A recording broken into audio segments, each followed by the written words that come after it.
பேசப்படுகின்ற கருத்துக்கள் என்னவாக வேண்டுமானாலும் இருக்கலாம். ஆனால் அந்த கலை மிகவும் முக்கியமானது என்பதுதான் அனைவருடைய கருத்தும். ஆனால் இன்றைய காலகட்டம் இந்தியாவில் என்னவாக இருக்கிறது என்பதை சற்று யோசித்து பார்த்தால் நாம் இன்னும் பல்வேறு மாற்றங்களை நமக்குள் செய்து கொள்ள வேண்டுமோ என்கின்ற யோசனையை நமக்குள்ளே எடுத்துக்கொள்ள வேண்டும். உதாரணத்திற்கு நான் மதுரையில் இருந்து வருகிறேன்.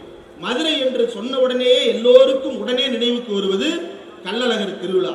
மதுரையில் நடைபெற்று சித்திரை மாதம் நடைபெறுகின்ற மதுரை திருவிழா. அந்த திருவிழா என்றாலே சாதி மதம் கடந்து, சாதி கடந்து மட்டுமல்ல மதம் கடந்து மதுரையில் மக்கள் திரளுவார்கள். மீனாட்சி அம்மன் கோவிலுக்கும் கள்ளழகர் கோவிலுக்கும் வழியெங்கும் திருக்கண் வைத்து காத்திருப்பார்கள். பக்தர்கள் மட்டுமல்ல, மாற்று மதத்தை சேர்ந்தவர்களும், தர்காவை சேர்ந்தவர்களும், மசூதியை சேர்ந்தவர்களும், மேலும் கிறிஸ்தவ தேவாலயங்களை சேர்ந்தவர்களும் வழிநடுக பானக்கம் கொடுப்பதும், ரோஸ் மில்க் கொடுப்பதும், பிரியாணி கொடுப்பதும் என்று பக்தர்களுக்கு தேவையான உணவு வகைகளை எல்லாம் பரிமாறிக்கொண்டே இருப்பார்கள். பக்தர்கள் சென்று கடவுளை வணங்கிக் கொண்டே இருப்பார்கள். அப்படிப்பட்ட ஒரு நகரம் மதுரை மாநகரம். இந்த மதுரை மாநகரத்தினுடைய சிறப்பு என்னவென்று சற்று யோசித்து பாருங்கள். இப்படி ஒரு ஒற்றுமை இந்தியாவில் வேறு எந்த மாநிலத்திலும் கிடையாது. வேறு எந்த மாநிலத்திலாவது ஒரு இந்து கோயில் என்று அறியப்படுகின்ற கோயிலுடைய பண்டிகையை அந்த மக்கள் கொண்டாடுகிறார்களா? இஸ்லாமியர்கள் கொண்டாட முடியுமா? அல்லது இஸ்லாமியர்களை அந்த தெருவுக்குள் தான் அனுமதிப்பார்களா? இல்லை. அல்லது இஸ்லாமியர்கள் கொண்டாடுகிற பண்டிகையை மற்ற மாநிலத்தில் இருக்கக்கூடிய இந்து மக்கள் யாராவது ஏற்றுக்கொண்டிருக்கிறார்களா? இல்லை. சமீபத்தில் கூட ஒரு தேசிய அரசியலில் இருக்கின்ற ஆளுங்கட்சி அதை சேர்ந்த ஒரு செய்தி தொடர்பாளர் ஒரு கேள்வியை கேட்கிறார். முன்னாடி தேசிய செயலாளராக இருந்தார், இப்போது அவர் பேச மட்டும் செய்கிறார். அவர் ஒரு கேள்வி கேட்டார். இஸ்லாமியர்கள் யாராவது இந்து சாமியை கும்பிடுறாங்களான்னு கேட்கிறேன் அப்படின்னாரு. இஸ்லாமியர்கள் யாராவது இந்து சாமியை கும்பிடுறாங்களான்னு கேட்கிறாரு. கொஞ்சம் யோசிச்சு பாருங்க. பக்கத்துல இருக்கு பாண்டிச்சேரி. அந்த பாண்டிச்சேரி கடற்கரைக்கு பக்கத்துல கவுஸ் முருகன் கோவில் அப்படின்னு ஒரு கோயில் இருக்கு. அந்த கோயிலை கட்டியவர் யார் என்றால் முகமது கவுஸ் என்கின்ற இஸ்லாமியர். அவருக்கு முருகனின் மீது ஈடுபாடு அதிகமாக இருந்த காரணத்தால் அவர் தான் முஸ்லிமாக இருந்தாலும் அந்த இறைவனை நான் போற்றுகிறேன் என்று அந்த முருகன் கோவிலை அவர் கட்டினார். இன்றைக்கும் அவருடைய வாரிசுகள் தான் அந்த கோவிலுடைய அறங்காவலர்கள். அந்த அறங்காவலர்கள் காப்பாற்றுகின்ற கோயிலில் எண்ணற்ற இந்து மக்கள் சென்று வழிபாடு செய்து வந்து கொண்டிருக்கிறார்கள். ராமநாதபுரம் பக்கத்தில் மேலக்கொடுமாலூர் என்ற ஒரு கோயில் இருக்கிறது. அந்த கோயிலுக்கு உள்ளே போகும்போதே உங்களுக்கு அதிர்ச்சி காத்திருக்கு. யாராவது ராமநாதபுரம் இருக்கீங்களா? ராமநாதபுரம் பரமக்குடி அங்க வந்து ஒரு முருகன் கோயில் இருக்கு மேலக்கொடுமாலூர் பக்கத்துல. நீங்க அந்த கோயிலுக்கு உள்ள நுழையும் போதே ஷாக் ஆயிருவான். வடநாட்டுல இருந்து எவனாவது வந்தான்னா என்னடா பண்ணி வச்சிருக்கேள் அப்படின்னு கொந்தளிச்சிருவான். உள்ள நுழையும் போதே மேல பாத்தீங்கன்னா முருகன் இருப்பாரு, பக்கத்துல வள்ளியம்மா நிற்பாங்க, பக்கத்துல தெய்வானை நிற்கும், பக்கத்துல பச்சை கலர்ல தொப்பி போட்ட ஒரு முஸ்லிம் சிலையும் நிற்கும். அவர் யாருன்னா அவர் ஒரு புலவர். அவர் முருகனுக்காக அந்த கோயிலுக்காக பதிகங்கள் பாடியிருக்கிறார் என்கின்ற காரணத்தால் ரொம்ப முன்னாடிலாம் கிடையாது, ஒரு 20 வருஷத்துக்கு முன்னாடி அந்த கோயிலில் இருக்கக்கூடிய சிவத்துல எல்லாம் அவர் பாடிய பாடல்களை, அவர் பேரு ஜவாது, புலவர் ஜவாது எழுதிய அந்த பாடல்களை சுவற்றில் எல்லாம் எழுதி வைத்து விட்டு கோயில்ல ரெனோவேஷன் பண்ணும்போது மேல் அவரோட சிலையும் தூக்கி வச்சான். இதுதான் தமிழ்நாடு. ஒருத்தர் மாற்றி மாற்றி மதிக்கின்ற பண்பாடு. இந்த பண்பாட்டை காப்பதற்காக போராட வேண்டிய காலகட்டத்தில் தமிழ்நாட்டினுடைய அரசியல் சூழல் இருக்கிறது. தமிழ்நாட்டினுடைய அரசியல் சூழல் மட்டும்தான் அப்படி இருக்கிறதா என்றால் இல்லை, அகில இந்திய அரசியல் சூழலும் அப்படித்தான் இருக்கிறது. சரி, இதற்குள்ள வேற என்னதான் பார்க்க வேண்டியது இருக்கு, கவனிக்க வேண்டியது இருக்குன்னா, நேற்றைக்கு சுசீந்திரத்துல தானுமாலயன் கோவில் எல்லோருக்கும் நல்லா தெரியும். பல நபர்கள் அங்க டூரிஸ்ட் பிளேஸுக்கு போகும்போது தானுமாலயன் கோவிலுக்கு போகாம வந்தது கிடையாது. அந்த அளவுக்கு முக்கியத்துவம் வாய்ந்த ஒரு கோயிலாக தானுமாலயன் கோயில் கருதப்படுகிறது. அந்த தானுமாலயன் கோவிலில் தேரோட்டம் நேற்றைக்கு நடைபெறுகிறது. அந்த தேரோட்டத்தில் தமிழ்நாட்டினுடைய அறநிலையத்துறை அமைச்சர் திரு சேகர்பாபு அவர்களும் தமிழ்நாட்டுடைய பால்வளத்துறை அமைச்சர் மனோ தங்கராஜ் அவர்களும் கலந்து கொள்ளுகிறார்கள். தேரை வடம் பிடித்து இழுக்கும் பொழுது திடீரென்று ஒரு சத்தம். என்ன சத்தம் கேட்டிருக்கலாம் அந்த கோயில்ல? அந்த கோயில் 3 கடவுள்களுக்கும் உரிய கோயிலாக கருதப்படுகின்ற கோயில். யார் யாருக்கு? சிவனுக்கு, விஷ்ணுவுக்கு, பிரம்மாவுக்கு. அவன் என்ன கத்தி இருக்கலாம்? அரோகரான்னு கத்தி இருக்கலாம். நமச்சிவாயன்னு கத்திருக்கலாம், நாராயணன்னு கத்திருக்கலாம். அவன் அங்க வந்து ஜெய் ஸ்ரீராம் கூட கத்திருக்கலாம். அவன் கத்துறான் பாரத் மாதா கி ஜெய்னு கத்துறான். சரி, பாரத மாதாவோட விட்டானான்னு பார்த்தா அடுத்து ஒரு சத்தம் சாவர்கர் கி ஜெய்னு கத்துறான். சரி, அத்தோட விட்டானான்னு பார்த்தா அடுத்து கத்துறான் சத்ரபதி சிவாஜி மகாராஜுக்கு ஜெய் அப்படின்றான். சத்ரபதி சிவாஜிக்கும் தானுமாலையனுக்கும் என்னடா சம்பந்தம்? எதுக்குடா தானுமாலையன் கோயில் தேரோட்டத்துல வந்து இந்த கத்து கத்துறீங்க? யாராவது போய் தானுமாலையன் கோயில் தேரோட்டத்துல தந்தை பெரியார் வாழ்க அப்படின்னு கத்துனா சும்மா விடுவாங்களா? யாரும் எதுவும் செய்ய போறது இல்லை, எல்லாரும் பெரியார போட்டு போவர்கள் தான். ஆனாலும் கோயிலுக்குள்ள ஏன்பா முழக்கம்னு தானே கேட்பாங்க. ஆனா அவன் போய் கத்துறான், தடித்தனமா கத்துறான். சரி, சத்ரபதி சிவாஜி இவ்வளவு கொண்டாடுறானே, எதனால சத்ரபதி சிவாஜியை கொண்டாடுறான்னு கேட்டான். என்ன சொல்றான்? சத்ரபதி சிவாஜி ஒரு இந்து மகாராஜா, ஒரு இந்து ராஷ்டிரத்தை உருவாக்கியவர் அப்படின்னு சொல்றான். சத்ரபதி சிவாஜி இந்து ராஷ்டிராவை எப்படி உருவாக்கினார் என்கின்ற கதையை பேரறிஞர் அண்ணா சந்திரமோகன் என்கின்ற சிவாஜி கண்ட இந்து ராஜ்யம் என்ற ஒரு நாடகத்தை எழுதியிருக்கிறார். தமிழ்நாட்டில் இருக்கின்ற வீதிகள் தோறும் அரங்கேற்றப்பட்ட முக்கியமான நாடகம். அந்த நாடகத்தில் நீங்கள் படித்து பார்க்கின்ற கருத்துக்களை அப்படியே மனதில் வைத்துக் கொண்டு அண்ணல் அம்பேத்கர் யார் சூத்திரர்கள் என்று ஒரு புத்தகம் எழுதியிருக்கிறார். அந்த புத்தகத்தில் எழுதியிருக்கக்கூடிய கருத்துக்களையும் எடுத்து பார்த்தால் இரண்டும் ஒன்றாகத்தான் இருக்கும். காரணம் என்னவென்றால் அது உண்மையானது. இரண்டும் மாற்றி மாற்றி பேச முடியாது. உண்மை ஒன்றாகத்தான் இருக்க முடியும். அப்போ அந்த உண்மையை அவர் பேசும் பொழுது என்ன நடந்திருக்கிறது என்று எடுத்து பார்த்தால், சத்ரபதி சிவாஜி அவுரங்கசீப்புக்கு எதிராக போரிட்டார், பிஜப்பூர் சுல்தான்களுக்கு எதிராக போரிட்டார், எண்ணற்ற ஆட்சியாளர்களுக்கு எதிராக போரிட்டு ஒரு பரந்த மகாராஷ்டிர நிலப்பரப்பை முழுவதும் தன்னுடைய கையகப்படுத்தி கொண்டு வந்தார். அப்படி கொண்டு வந்த அந்த சிவாஜி சத்ரபதி சிவாஜி தான் வந்துவிட்டோம், ஆனாலும் இவ்வளவு பெரிய நிலத்தை கையில் வைத்திருக்கிறோம், நம்மை யார் என்று ஊருக்குள் கேட்டால் ஜமீன்தார் என்று சொல்லுகிறான் ஒருவன், ஜாகீர்தார் என்று சொல்லுகிறான் ஒருவன். நான் இந்த நாட்டின் மன்னன் அல்லவா, இந்த நாட்டை கட்டி ஆளுவதற்காக கைப்பற்றியவன் அல்லவா, என்னை நான் மன்னனாக அறிவித்துக் கொள்ள நான் ஒரு முடிசூட்டு விழாவை நடத்துகிறேன் என்று சத்ரபதி சிவாஜி முடிவு செய்கிறார். முடிசூட்டு விழாவை நடத்துகிறேன் என்று சத்ரபதி சிவாஜி சொன்னதும் உடனே ஓடி வந்தார்கள் சட்டை இல்லாத மேனியர்கள், பார்ப்பனர்கள். ஓடி வந்து, சிவாஜி நீ சூத்திரன், நீ எப்படி பதவி ஏற்க முடியும் என்று கேட்டார்கள். நான் எப்படி அப்பா சூத்திரன்? நீதானே சொல்லுகிறாய் குணகர்ம விபாசக. இப்ப என்ன விவாதம்? பிறப்பின் அடிப்படையில் நாங்க நால்வர்ணம் பிரிக்கல, குணத்தின் அடிப்படையில் பிரித்தோம் அப்படின்னு பேசுறாங்களே. குணத்தின் அடிப்படையில் சத்ரபதி சிவாஜி சத்திரியனா இல்லையா? அவனை விட வேறு ஒரு வீரனை அந்த காலகட்டத்தில் பார்த்திருக்க முடியுமா? அப்படிப்பட்ட வீரனை நீ சத்திரியன் இல்லை என்று சொன்னார்கள்.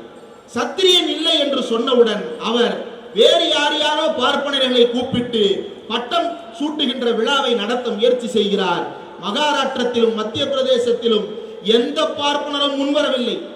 உடனே அவருக்கு ஒரு தகவல் கிடைக்கிறது. எப்படி எல்லாத்துக்கும் ஒரு தருப்பான், எல்லா யாகம் பண்றதுக்கும் யாராவது ஒரு தருப்பான்.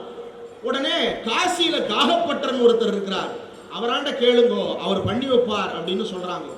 உடனே காகப்பட்டருக்கு தூது அனுப்புறாங்க. காகப்பட்டர் சான்றுகள் இருந்தா அனுப்புங்கன்னு கேட்கிறார். உடனே இவர் வந்து நான் இன்னுடைய வாரிசு அப்படின்னு சான்றுகளை ரெடி பண்ணி அனுப்புறார். அனுப்பின உடனே பார்த்துட்டு இது ஏதோ நல்லா இருக்கே அப்படின்னு சொல்லிட்டு காகப்பட்டர் கிளம்பி வர்றார். கிளம்பி வந்தவர் உன்னுடைய ஆவணங்களை எல்லாம் பரிசோதித்து அதுல எதுவுமே உண்மை இல்லை, நீ சத்திரியன் கிடையாது, நீ சூத்திரன் தான் அப்படின்றாரு. இப்ப நான் என்னங்க பண்றது? இந்த நாடு மொத்தத்தையும் கைப்பற்றி இருக்கேன், ஒரு பட்டம் ஏற்கிறதுக்கு என்னங்க பிரச்சனை? நீங்க இல்லாம நான் பதவி ஏற்க முடியாதா? ஏத்துப்பார். பார்ப்பனர் துணை இல்லாமல் நான் பதவி ஏற்க முடியாதா? முடிந்தால் பதவி ஏற்றுப்பார் என்று மிரட்டினார்கள் பார்ப்பனர்கள். எப்படி அந்த மிரட்டல் செய்கின்ற அதிகாரம் அவர்களுக்கு கிடைத்தது? பெரும் படையை வைத்திருந்தான் சத்ரபதி சிவாஜி. அவுரங்கசீப்பை விரட்டி அடித்தவன் சத்ரபதி சிவாஜி. பிஜப்பூர் சுல்தான்களை விரட்டி அடித்தவன் சத்ரபதி சிவாஜி. அத்தனை மன்னர்களையும் விரட்டி அடித்து ஆளுகை செய்து கொண்டிருந்த சிவாஜியை முடிந்தால் பதவியேற்று பார் என்று சொடக்கு போடுகின்ற அதிகாரம், மார்பில் கவசம் வடித்து குண்டலங்கள் அணிந்து நின்றிருந்த சிவாஜியை வெற்று மேனிக்காரர்கள் மிரட்டினார்கள், முடிந்தால் பதவியேற்று பார் என்று. அப்படி என்றால் அவர்களுடைய ஆதிக்கம் எந்த அளவிற்கு இருந்திருக்கு? நீ சத்திரியனாக வேண்டும் என்றால் நான் நினைத்தால் தான் முடியும் என்று மக்களை எதன் வழியாக ஏமாற்றி வைத்திருந்தார்கள்? பக்தியின் வழியாக ஏமாற்றி வைத்திருந்தார்கள். அந்த பக்தியை எப்படி மக்களுக்கு கொண்டு போய் சேர்த்தார்கள்? கதைகளின் வழியாக சேர்த்தார்கள். கதைகளை எப்படி மக்களுக்கு போய் சேர்த்தார்கள்? கலையின் வழியாக சேர்த்தார்கள். அதையெல்லாம் மாற்றி அமைப்பதற்கு அன்றைக்கு சிவாஜியால் முடியவில்லை. இன்றைய மதிப்புக்கு பல நூறு கோடிகளை அன்றைக்கு தங்கமாக, வெள்ளியாக, ஆபரணங்களாக கொடுத்து தனக்குத்தானே அவர் முடிசூட்டி கொண்டார்.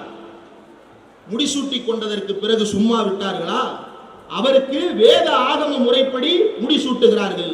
அவருடைய பேரனுக்கு நீ சூத்திரன், உனக்கு வேதத்தின்படி முடிசூட்ட முடியாது, வேறு முறைப்படிதான் சூட்ட முடியும் சொல்லிட்டு முறைகளை மாத்துறாங்க.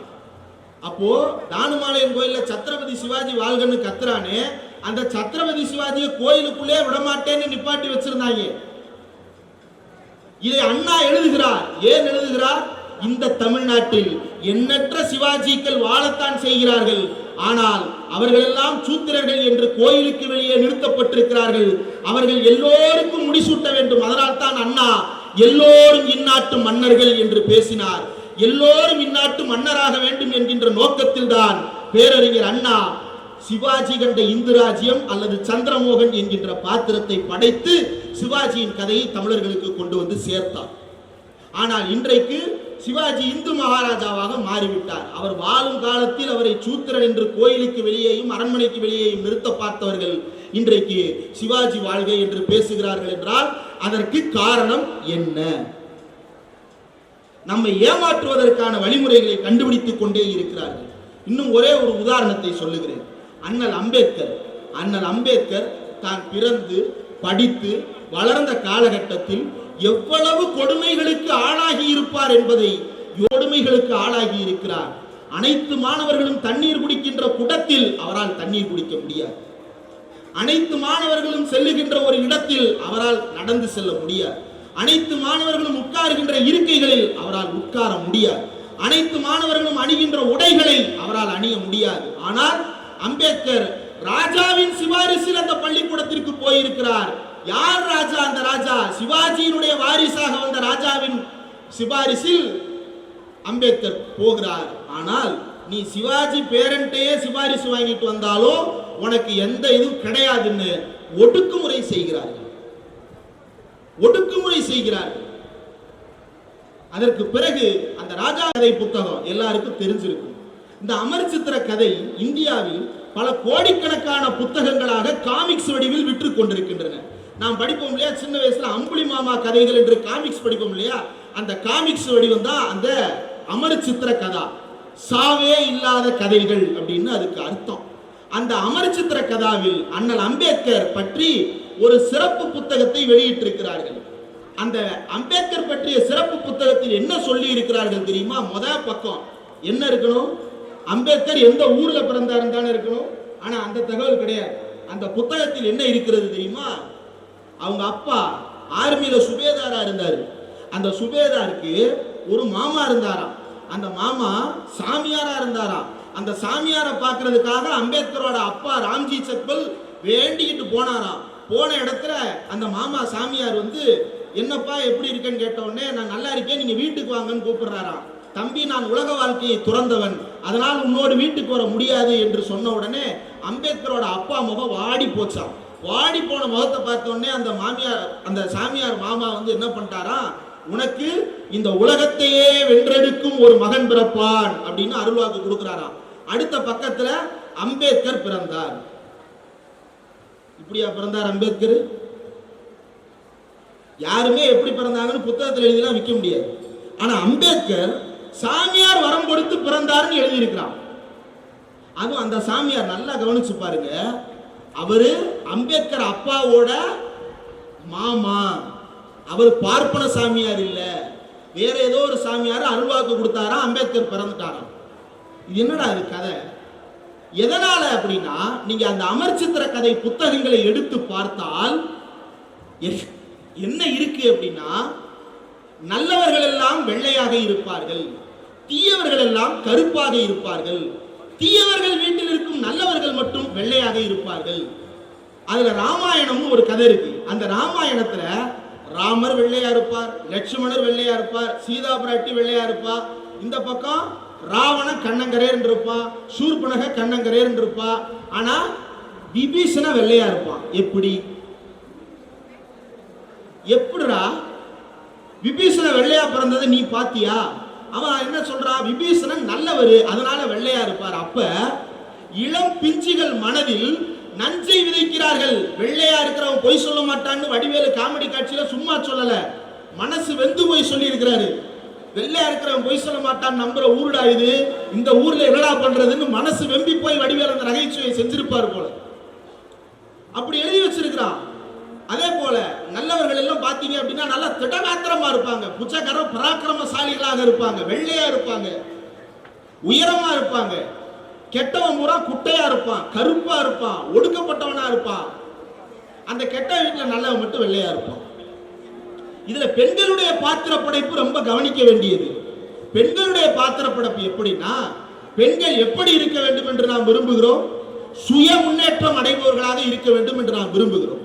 யாரும் யாருக்கும் தாழ்ந்தவர் இல்லை, யாரும் யாருக்கும் உயர்ந்தவர் இல்லை, அனைவரும் சமம் என்கின்ற தத்துவத்தின் அடிப்படையில் நாம் பேசுகிறோம். அதுதான் மனிதகுல தத்துவமாக இருக்க முடியும். அப்படிப்பட்ட விஷயத்தை நாம் பேசினால் அந்த கதைகளில் என்ன இருக்கும் தெரியுமா? பெண்களே பெண்கள் மீது ஒடுக்குமுறை நிகழ்த்துவார்கள். எப்படி நிகழ்த்துவாங்க? ஆணுக்கு சேவகம் செய்வதை விட இந்த வாழ்வில் வேறு பேரு இருக்கா அப்படின்னு பேசுவான் அந்த கதைகள்ல. இதை படிக்கின்ற ஒரு குழந்தையின் மனது, ஓ அப்ப ஆம்பளைக்கு சோறாக்கி போடுறதுதான் நம்முடைய வேலைன்னு அந்த மனசு, குழந்தை மனசு யோசிக்குமா யோசிக்காதா?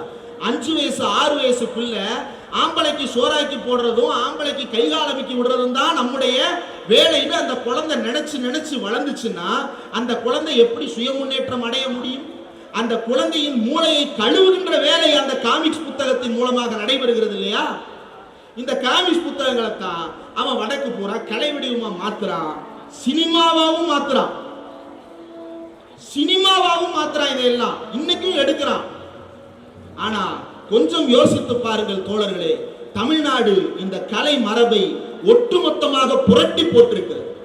கண்ணகி நமக்கு காப்பிய நாயகி. எப்படிப்பட்ட காப்பிய நாயகி? நீ மன்னராகவே இருந்தாலும் தவறு செய்தால் நான் உன்னை கேள்வி கேட்பேன், கேள்விக்கு பதில் இல்லைன்னா செத்து போடா அப்படின்னு நிப்பா கண்ணகி. தர்மத்துக்கு ஒன்றென்றால் பார்ப்பனர்கள் பொங்குவார்கள், அது புராணங்கள். அறத்துக்கு ஒன்றென்றால் தமிழர்கள் பொங்குவார்கள், அதுதான் சிலப்பதிகாரம். திராவிட இயக்கம் ஏற்படுத்திய முக்கியமான மாற்றம் என்னவென்றால், தர்மம் இருந்த இடத்தில், சனாதன தர்மம் இருந்த இடத்தில் திருக்குறள் அறத்தை நிறுத்தியது திராவிட இயக்கமும் பொதுவுடைமை இயக்கமும். இன்னும் மனுநீதிக்கு எதிராக சமநீதியை சொன்னது திராவிட இயக்கம், சுரண்டலுக்கு எதிராக தோழமையை சொன்னது பொதுவுடைமை இயக்கம், வைதீகத்துக்கு எதிராக சுயமரியாதையை வைத்தது திராவிட இயக்கம். உறுப்பினர்களுக்கு பதிலாக உறவு நிலையை வைத்தார்கள். அதனால் தான் ரத்தத்தின் ரத்தங்களே உடன்பிறப்புகளே என்று அழைக்கிறார்கள், தோழர்களே என்று அழைக்கிறார்கள். இதெல்லாம் திராவிட இயக்கம் நிகழ்த்திய மாற்றங்கள். திரைப்படங்களை எடுத்து பாருங்கள். இன்றைக்கு வரைக்கும் வட இந்தியாவில் ஒரு முற்போக்கு வசனத்தை சினிமாவில் வைக்க முடியவில்லை. காரணம் என்ன? அங்க இன்னும் ஆதி வடிவத்திலிருந்தே அவர்கள் மாற வேண்டிய தேவை இருக்கிறது. நாம் எப்ப நாடகத்தை மாற்ற ஆரம்பிச்சிட்டோம்? 1934 நம்முடைய நாடகங்கள் மாறிவிட்டன. புராண கதாபாத்திரங்களும் கடவுள்களும் இருந்த இடத்தில் வேலைக்காரிகள் வந்து நிற்க தொடங்கிவிட்டார்கள். சீதை நின்ற இடத்தில் கண்ணகி நிற்க தொடங்கிவிட்டால் எப்ப? 1930கள்ல. இன்னைக்கு வரைக்கும் வடக்கில் அது போன்ற மாற்றங்களை அவர்களால் செய்ய முடியவில்லை. அங்கு சீதைக்கு மாற்றாக என்ன எடுப்பது என்று தெரியவில்லை, ராமனுக்கு மாற்றாக எதை முன்வைப்பது என்று தெரியவில்லை, தர்மத்துக்கு மாற்றாக எதை முன்வைப்பது என்று தெரியவில்லை. ஆனால் நம்மிடம் மாற்றை முன்வைப்பதற்கு வழிகள் இருக்கிறது. காரணம், நம்முடைய வரலாற்றில் அதற்கான இடம் இருந்திருக்கிறது. திருவள்ளுவன் இங்கே வாழ்ந்திருக்கிறான், அங்கே இல்லை. சமகாலத்தில் பெரியார் வாழ்ந்திருக்கிறார், அங்கே இல்லை. சமகாலத்தில் மட்டுமல்ல, கடந்த காலத்திலும் கூட, நால்வர்ணம் நாடு முழுக்க இருந்த காலகட்டத்திலும் கூட 4 வகையான மக்களில் ஒருவன் படித்திருக்கிறான், ஒருவன் படிக்காமல் இருக்கிறான்னா, கீழ்நிலையில் இருக்கும் ஒருவன் படித்திருந்தால் அவனுக்குத்தான் சிறப்பு என்று 2000 ஆண்டுகளுக்கு முன்பே கவிதை பாடி வைத்திருக்கிறானே தமிழன். அப்ப நம்மிடம் மாற்று இருக்கிறது, நம்முடைய கலையில் மாற்று வடிவங்கள் இருக்கிறது. நம்முடைய கலையை போல மக்களோடு நெருக்கமாக உரையாடுகின்ற கலைகள் அங்கே கிடையாது. நம்முடைய கலையை போன்று மக்களின் வாழ்க்கையை பேசுகின்ற கலைகள் அங்கே கிடையாது. கண்ணகி எப்படி காப்பியமானால் வழிப்பாடல்களாக செவிவழியாக பாடப்பட்டதுதான் ஒரு காலத்தில் காப்பியமாக மாறுகிறது. 2000 ஆண்டுகளுக்கு முன்னால் செவிப்பாடல்களின் வழியாக கண்ணகி அறத்தை பாடி இருக்கிறான் என்றால் அவன் எவ்வளவு அறமுள்ள மனிதனாக வாழ்ந்திருப்பான். முதலில் எவ்வளவு நல்ல மனிதனாக அவன் வாழ்ந்திருக்கிறான். அவன் மனிதனாக வாழ்ந்த காரணத்தால் தான் மன்னனை எதிர்த்து கேள்வி கேட்ட ஒரு மரத்தமிழச்சி என்று அவன் பாடல் பாடி இருக்கிறான். அதை இளங்கோவடிகள் என்கின்ற அரச குடும்பத்தை சேர்ந்த ஒருவரே காப்பியமாக எழுதுகிறார். காப்பியமும் எப்படி எழுதுகிறார்? இன்றைக்கு நாம் படிக்கிறோமே, மூவேந்தர்கள் வாழ்ந்தார்கள் என்று. மூவேந்தர்களும் சந்தோஷமாக 3 பேரும் ஆளுக்கு ஒரு பக்கம் பிரித்து கொண்டு ஆட்சி செய்தார்களா? வெட்டு குத்தும் கொலையும் கொள்ளையுமாகத்தான் இருந்தது. சோழம் படையெடுத்து பாண்டி நாட்டை கொள்ளையெடுப்பான், பாண்டியம் படையெடுத்து சேர நாட்டை கொள்ளையெடுப்பான், சேரம் படையெடுத்து சோழ நாட்டை கொள்ளையெடுப்பான்னு சைக்கிளிக்கா கொள்ளையடிச்சு கொலை பண்ணி நாடு கட்டிட்டு இருந்தான். ஆனா அரச குடும்பத்திலிருந்து சனாதன மறுப்பை தேர்ந்தெடுத்து பௌத்த மரபுக்கு சென்ற இளங்கோவடிகள் பாடுகிறார். 3 பேரும் ஒரே கதையில் இணைக்கப்பட்டிருக்கிறார்கள். 3 பேரும் அறத்தின் பக்கம் நிற்கிறார்கள். இதுதான் கதை நமக்கு வலியுறுத்துவது. நடந்ததை கூறுவது என்பதை விட நடந்தவற்றில் எது நல்லது என்பதை தேர்ந்தெடுத்து கூறுவதுதான் எதிர்காலத்திற்கு தேவையானது என்கின்ற தெளிவு 2000 ஆண்டுகளுக்கு முன்னால் இளங்கோவடிகளிடம் இருந்திருக்கிறது. அதைத்தான் சமகாலத்தில் 200 ஆண்டுகளில், இந்த 100 ஆண்டுகளில் திராவிட இயக்கம் எது சரி என்பதை தேர்ந்தெடுத்து நம் கண்ணுக்கு முன்னால் வைத்தது. பொதுவுடைமை இயக்கங்கள் எது சரி என்பதை தேர்ந்தெடுத்து நம்முடைய கண்ணுக்கு முன்னால் வைத்தார்கள். இந்த வரலாறுகளை, நம் சமகாலத்தில் இருக்கக்கூடிய கதைகளை நீங்கள் உங்களுடைய நாட்டுப்புற கலை வடிவங்களில் ஏற்றுங்கள். உங்களால் அனிதா கேட்ட கேள்வி ஆளுபவர்களினுடைய உறக்கத்தை கெடுத்துக் கொண்டே இருக்க வேண்டும். டெல்லியினுடைய ஒடுக்குமுறைக்கு எதிராக ஒவ்வொரு முறை ஒலிக்கும் பொழுதும் எப்படி 2000 ஆண்டுகளுக்கு முன்னால் பாண்டியனுக்கு எதிராக கண்ணகியின் சிலம்பு ஒலித்ததோ அதுபோல இன்னும் 2000 ஆண்டுகளுக்கு பிறகு டெல்லியின் கெக்களிப்புக்கு எதிராக அனிதாவின் சிலம்பு ஒலிக்க வேண்டும். உச்ச நீதிமன்றம் வரை சென்று போராடினால் அவளை கதையில் ஏற்றுங்கள். நவீன கண்ணகியாக அனிதாவை நிறுத்துங்கள். இந்த மாற்று கதையாடல்களை நாம் செய்தால்தான், இந்த மாற்று கதையாடல்களை நீங்கள் ஏற்கனவே செய்த காரணத்தால் தான் நாம் இன்றைக்கு பாதுகாப்பாக இருக்கிறோம். நீங்கள் அறத்தை வலியுறுத்தி கலை செய்த காரணத்தால் தான் சினிமா மாறியது. சினிமா ஒன்றும் சும்மா வரல. நாடகத்திலிருந்து தானே சினிமா வந்தது, கூத்திலிருந்து தானே சினிமா வந்தது. கூத்திலே மாற்றம் நிகழ்ந்த காரணத்தால் தான் சினிமாவிலே மாற்றம் நிகழ்ந்தது. நாடகத்திலே வேலைக்காரி வந்ததால் தான் சினிமாவிலே வேலைக்காரி வந்தாள்.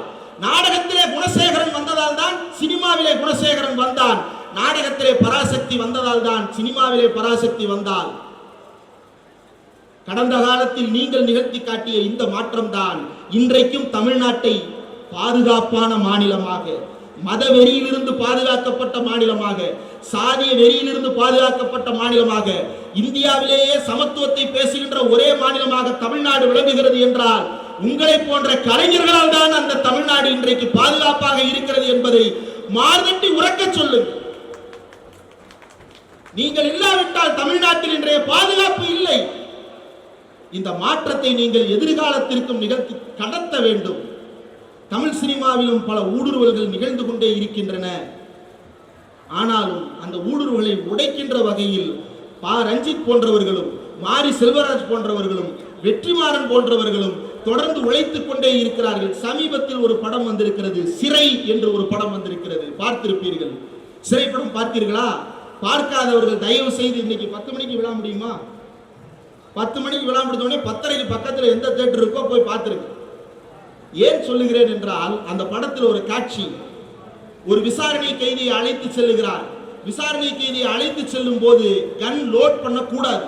பொது இடத்துல கன் அன்லோடடா இருக்கணும். அதாவது துப்பாக்கியில குண்டு மாட்டி இருக்க கூடாது, குண்டு தனியா இருக்கணும். பொது இடத்துல ஒரு குற்றவாளி அழைத்து செல்லும் போது அந்த குற்றவாளி திடீர்னு தப்பிச்சு போயிடுறான். எங்க இருக்கான்னு கூட்டிட்டு போன 3 போலீஸ்காரனை தேடும் போது அந்த குற்றவாளி ஒரு போலீஸ் ஸ்டேஷன்லயே தஞ்சம் அடைஞ்சிருக்கான். போலீஸ் ஸ்டேஷன்ல தஞ்சம் அடைஞ்ச பார்க்கும்போது எதிர்கிட்ட அடிக்க போறான். அப்போ ஒரு இன்ஸ்பெக்டர் குறுக்க யார் நீ, எதுக்கு அவனை குறுக்க போந்து அடிக்கிறது? ஏ ஸ்டேஷன், அவன் இங்க சரண்டர் ஆயிருக்கிறான், நீ யார் அவன் அடிக்க? ஐயா நான் தாங்க அவனை பாதுகாப்பு கொடுத்து கூட்டிட்டு வந்த போலீஸ் தப்பிச்சு ஓடி போயிட்டான். நீ தப்பிக்க விட்டுட்டு அவன் தப்பிச்சு ஓடி போயிட்டான்னு போய் சொல்லாத. ஆமா ஏன் ஸ்டேஷனுக்குள்ள போந்து அவனை அடிக்க போறியே, என்ன கொழுப்பு இருக்கு உனக்கு அப்படின்னு கேட்கும்போது அந்த போலீஸ்காரன் சொல்லுவான், ஐயா அவர் முஸ்லீமுங்க ஐயா அப்படின்னு. அப்பதான் கண்ணை பாக்குறாரு, கண்ணு வந்து ஃபுல்லா லோடடா இருக்கு. என்னடா கண்ணை லோட் பண்ணி வச்சிருக்கிறார், சுடுறதுக்கு ரெடியா இருந்தியா? ஆமாங்க அவன் முஸ்லீம். முஸ்லீம்னா சுற்றுவியா? நானும் முஸ்லீம் தான்டா, என் பேர் அப்துல் காதர். நீ சுட பாத்தியே, உன் பேர் என்னடா? அப்துல் ரவுஃப். அப்துல் ரவுஃப்ன்ற பேர் உனக்கு கேள்விப்பட்டிருக்கியாடா? இல்ல. ஈழத்துல தமிழர்கள் சாகுறாங்கன்னு நெஞ்சு வெடிச்சு போய் தமிழ்நாட்டுல தீ குளிச்ச தமிழன் பேர் அப்துல் ரவுஃப்டா. அப்படிப்பட்ட மக்களா மனிதர்களா நாங்க வாழ்ந்துகிட்டு இருக்கிறோம், இன்னும் மதத்தை பிடிச்சு அழுகிறீங்கடான்ற ஒரு வசனத்தை துணிச்சலா சுரேஷ் ராஜகுமாரின்னு ஒரு இயக்குனர் இன்றைக்கு தமிழ்நாட்டுல படத்துல வைக்கிறார்ல. இதுதான் மொத்த தேசத்துக்கும் நாம சொல்ற செய்தி. நாங்க தமிழண்டா, நாங்கள் சமூக நீதியை பேசுபவர்கள், அது எங்களுடைய குணம். எதிர்கருத்தாக இருந்தாலும் கருத்தை கருத்தால் எதிர்கொள்வோம் என்று நிற்பவர்கள் தமிழர்கள், அது தமிழர்களுடைய குணம். இந்த குணத்திற்கு ஏற்றார் போல வடிவம் தொன்மையாக இருக்கலாம், ஆனால் நம்முடைய வார்ப்புகள் புதிதாக இருக்க வேண்டும். இன்னும் புதிய வார்ப்புகளோடு வாருங்கள். தமிழ்நாடு இந்த கலைகளை கொண்டாட காத்திருக்கிறது. ஒரு நல்ல கலை உணர்ச்சி உள்ள முதலமைச்சர் நமக்கு கிடைத்திருக்கிறார். அவர் கலை குடும்பத்தில் பிறந்திருக்கிறார் என்பது மட்டுமல்ல, அவரே திரைப்படங்களில் பணியாற்றி இருக்கிறார். அவருடைய குடும்பத்தை சேர்ந்தவர்கள் தொடர்ந்து திரைப்படத்துறையில் பணியாற்றி கொண்டிருக்கிறார்கள். அவர்களுக்கு இந்த கலையின் மீதுள்ள ஆர்வத்தின் காரணமாகத்தான் இன்றைக்கும் தமிழ்நாடு பள்ளிக்கல்வித்துறையின் மூலமாக நடத்தப்படுகின்ற போட்டிகளில் கலைக்கு முந்தியெல்லாம் எனக்கு தெரியும், நானும் ஸ்கூல்ல படிக்கும் போது கலை இலக்கிய போட்டிகள் நடத்துவாங்க. 3 போட்டி தான் நடக்கும், பேச்சு, கற்ற, கவிதை, அது போக ஒரு நாட்டுப்புற நடனம், அவ்வளவுதான் நடக்கும். ஆனா இன்னைக்கு எவ்வளவு கலைஞர்கள் பள்ளிக்கூடங்களில் இருந்து பெருக்கெடுத்து வந்து கொண்டிருக்கிறார்கள், ஊற்றெடுத்து வந்து கொண்டிருக்கிறார்கள். அந்த கலைஞர்களை எல்லாம் அரவணைத்துக் கொள்ளுங்கள். உங்கள் வீட்டு பிள்ளைகளை ஆதரிக்க இந்த அரசு காத்திருக்கிறது. என்னை விட காளீஸ்வரன் ஐயா என்னுடைய சேனலுக்கு கொடுத்த பேட்டியில் சொன்ன தகவல்கள் எல்லாம் எனக்கு அதிர்ச்சியாக இருந்தது. அவ்வளவு விஷயங்கள் சொல்லுகிறார். தமிழ்நாட்டினுடைய துணை முதலமைச்சர் கலையின் மீது மிகுந்த ஆர்வம் கொண்டவராக இருக்கிறார். இப்படிப்பட்ட ஒரு விழாவை இந்த வேலம்மாள் பள்ளி நிர்வாகமும் அனுமதித்ததற்கு முதலில் வேலம்மாள் பள்ளிக்கூடத்திற்கு ஒரு பெரிய கைதட்டலோடு நன்றி சொல்ல வேண்டும். காரணம் என்னவென்றால் பள்ளி கல்லூரிகளில் துப்பாக்கி சூட்டு பயிற்சி நடத்தி கொண்டிருக்கிறார்கள். பள்ளிக்கூட லீவ் விட்டா உங்க கிரவுண்ட்ல எங்க பிள்ளைகளுக்கு காவி கொடி வச்சு நாங்க துப்பாக்கி சுடுற பயிற்சி தர்றோம்னு வந்து நிக்கிறான். ஷாஹா நடத்துறேன்னு வந்து நிக்கிறான். RSS முகாம் நடத்துறேன்னு வந்து நிக்கிறான். அப்படிப்பட்ட இடத்தில் இன்றைக்கு தமிழர்களுடைய தொன்மை கலைகளை காக்கின்ற இந்த விழாவை நடத்துவதற்கு வாய்ப்பை தந்த இந்த வேலம்மாள் பள்ளி நிலையத்தினுடைய நிர்வாகிகளுக்கு நாம் நன்றி சொல்லத்தான் வேண்டும். நானும் வேலம்மாள் பொறியியல் கல்லூரியில் படித்தவன் தான். மதுரையில வேலம்மாள் பொறியியல் கல்லூரியில் படித்தவன். அப்போதும் எனக்கு வேலம்மாள் கல்லூரியோடு ஒரு நெருங்கிய உறவு என்னவென்றால், நான் போன போதுதான் தமிழ்ல காம்பேரிங் பண்றது முதல்ல ஆரம்பிச்சாங்க. அதுக்கு முன்னாடி தமிழ்ல காம்பேர் பண்றதுக்கு ஆள் இல்லை. ஆனால் நன்றாக காம்பேரிங் பண்றான் அப்படின்னு தெரிஞ்ச உடனே 4 வருஷம் எந்த மேடையா இருந்தாலும் என்னை கூப்பிட்டு பேச வைப்பார்கள். அதற்கும் இந்த நேரத்தில் நன்றியை நான் அவர்களுக்கு தெரிவித்துக் கொள்கிறேன். இந்த விழா இன்னும் சிறப்பாக, இன்னும் அடுத்தடுத்து இந்த முறை பள்ளிக்கூடத்தில் நடக்கிறது என்றால் அடுத்த விழாவும் அதற்கு அடுத்த விழாவும் இன்னும் பிரம்மாண்டமாக ஒருங்கிணைக்கப்பட்டு வேலம்மாள் கல்லூரி மைதானத்தில் நடத்தும் அளவிற்கு இந்த மாற்று ஊடக மையத்தினுடைய வீதி விருது விழா வளரட்டும். கலைஞர்கள் வாழ்க, கலை வாழ்க, கலைஞர்கள் வளர்க, கலை வளர்க. அந்த கலைகளில் பகுத்தறிவும் சுயமரியாதையும் சமூக நீதியும் மேலோங்கி நிற்க தமிழ்நாடு மல்லிகை மனம் வீசும் பூந்தோட்டமாக மாற, இந்தியாவெங்கும் அந்த மல்லிகையின் மனம் இந்த தமிழ்நாட்டின் மனத்தை போல் நாமும் மணக்க மாட்டோமா என்று மனதளவில் ஏங்குகின்ற காலகட்டத்தில் இருக்கிறோம். அந்த ஏக்கம் அவர்களுக்கும் நனவாகட்டும். இங்கு அஸ்ஸாமிலிருந்து கலைஞர்கள் வருகிறார்கள் என்று கேள்விப்பட்டேன். இது மிக முக்கியமான உரையாடல். அந்த அஸ்ஸாம் கலைஞர்களோடு உரையாடுங்கள். நம்முடைய கலை வடிவங்கள் அவர்களிடம் போகட்டும், அவர்களுடைய கலை வடிவங்கள் இங்கு வந்து சேரட்டும்.